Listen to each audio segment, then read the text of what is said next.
BNP committee ঘোষণা করার পর তোলপাড় সৃষ্টি হচ্ছে।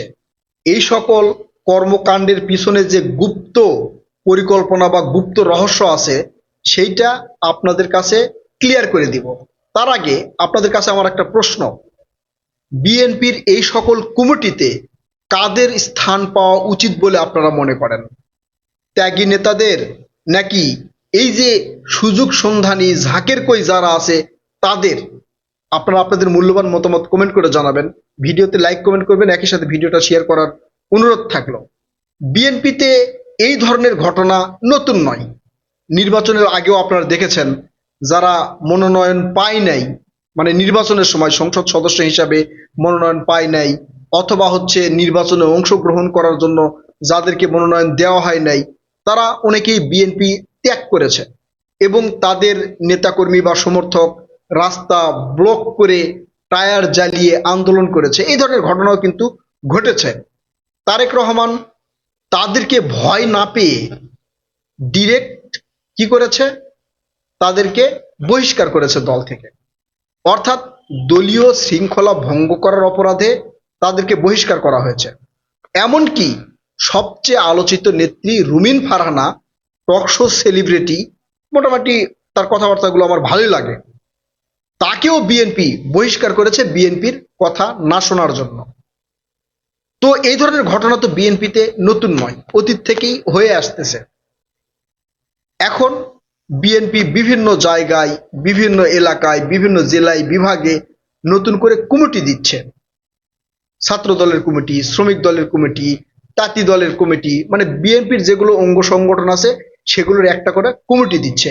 এই কমিটিতে যারা পদ পদবি পাচ্ছে না তারা রাস্তায় এসে মানে এক প্রকার আন্দোলন করতেছে, টায়ার জ্বালিয়ে বিএনপির বিরুদ্ধে নানা ধরনের স্লোগান দিচ্ছে, বলতেছে চাঁদা লাগলে চাঁদা নিয়ে নতুন করে কমিটি দে, অবৈধ কমিটি মানি না, মানব না।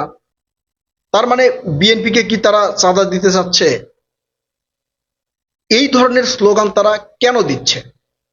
এরা রাজনীতি করে নিজের পকেটের জন্য, নিজের পেটের জন্য, নিজের ধান্দার জন্য, এটা একদম ক্লিয়ার।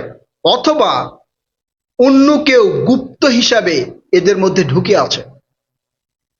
ধরেন রাজনীতি করার মূল উদ্দেশ্য হচ্ছে যে আমার আগে দল, দলের আগে দেশ, সবার আগে বাংলাদেশ। দল যাদেরকে ভালো মনে করেছে, দল যাদেরকে যোগ্য মনে করেছে তাদেরকে পদ পদবি দিয়ে কমিটি গঠন করেছে। তাহলে আপনি যদি দলকে ভালোবেসে থাকেন, আপনি যদি দেশকে ভালোবেসে থাকেন, আপনি পদ পদবি পান নাই, এখন পান নাই, ভবিষ্যতে পাবেন।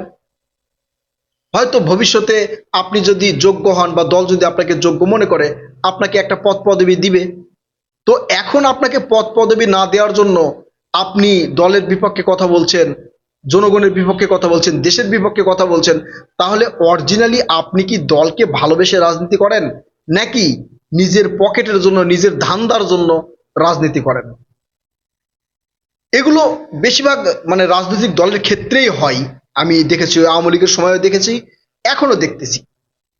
মানে যারা পদ পদবি পায় না তখন তারা দলের বিপক্ষে কথা বলতে বিন্দু পরিমাণ কণ্ঠবোধ করে না। মানে দলের কাছে তাদের পাওয়া আমাদেরকে পদ পদবি দেন, দল পদ পদবি না দিলে সেই দল আর ভালো না, পদ পদবি দিলেই সেই দল ভালো। এটা নির্বাচনের ক্ষেত্রেও দেখেছি। এখন প্রশ্ন হচ্ছে যে বিএনপির আসলে কাদেরকে মূল্যায়ন করা উচিত? বিএনপির সবাই ত্যাগী নেতা, সবাই ত্যাগী নেতা কর্মী, সবাই। এই যে 16-17 বছর বিএনপির একজন নেতাকর্মী নাই যে তাদের বিরুদ্ধে মামলা হয় নাই, মানে সম্মুখ সারির যারা, মামলা হয় নাই, এমন কোনো নেতাকর্মী নাই তাদের উপরে আওয়ামী লীগ নির্যাতন চালায় নাই, হামলা করে নাই। আপনারা এখন পর্যন্ত সোশ্যাল মিডিয়ায় সার্চ দিলে লক্ষ লক্ষ ভিডিও পাবেন যে বিএনপির নেতাকর্মীরা মামলার ভয়ে, হামলার ভয়ে পাট খেতে, কচু খেতে, ধান খেতে মশারি টাঙায় ঘুমাইছে, বছরের পর বছর জেল খাটছে। এখন এই কমিটিগুলোতে সবাইকে তো আর পদ পদবি দেওয়া সম্ভব হবে না। আপনারাই বলেন সম্ভব হবে?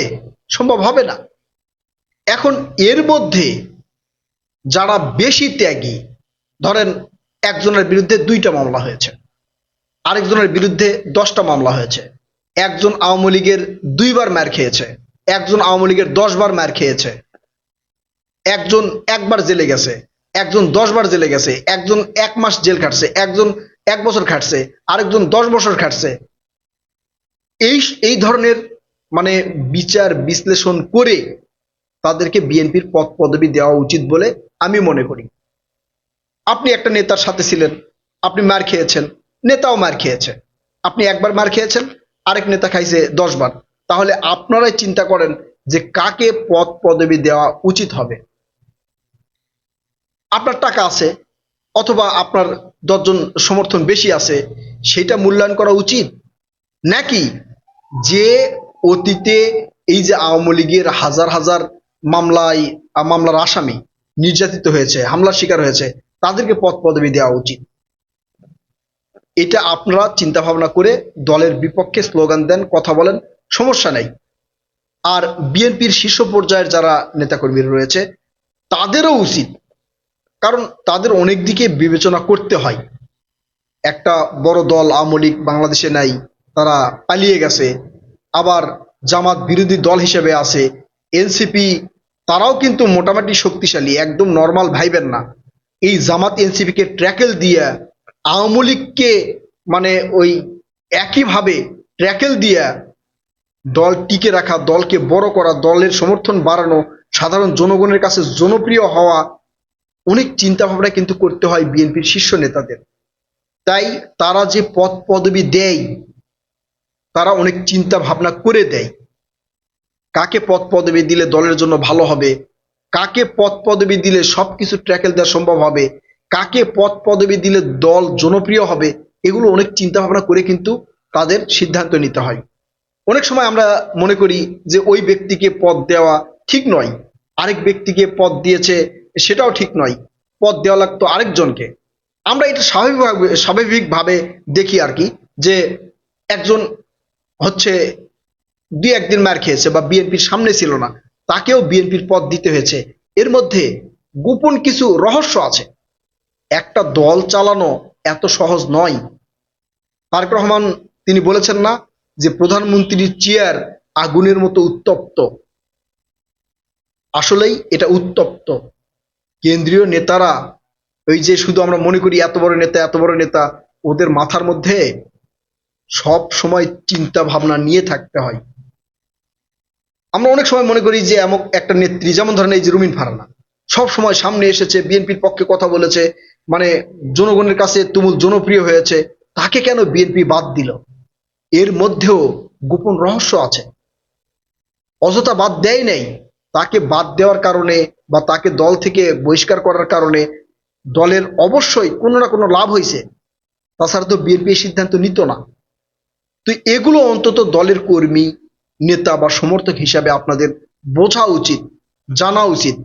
আপনারা কাজ করেন, দলের পক্ষে কাজ করেন, জনগণের পক্ষে কাজ করেন, আপনাদের কাজকর্মের উপর ডিপেন্ড করে কেন্দ্রীয় নেতারা আপনাদেরকে পদ পদবি দিবে। আপনারা মনে করবেন যে দল যে সিদ্ধান্ত নিয়েছে এই সিদ্ধান্ত জনগণের জন্য, দলের জন্য, দেশের জন্য। আপনারা পদ পদবীর জন্য এরকম কামড়াকামড়ি করলে তো হবে না, তাহলে তো আপনারা দলকে ভালোবাসেন না। দলকে ভালোবাসতে হলে দলের সিদ্ধান্ত মানতে হবে। কেন্দ্রীয় নেতাদের যেমন ওই ত্যাগী নেতাদের মূল্যায়ন করতে হবে, একই সাথে দলের সিদ্ধান্ত সকল নেতাকর্মীদের মানা উচিত বলে আমি মনে করি। প্রিয় কলিজার ভাই বোনেরা, আপনারা কি মনে করেন? আপনারা আপনাদের মূল্যবান মতামত কমেন্ট করে জানাবেন। কথা হবে নতুন কোনো ভিডিওতে ইনশাল্লাহ। ততক্ষণ পর্যন্ত ভালো থাকবেন। আল্লাহ হাফেজ।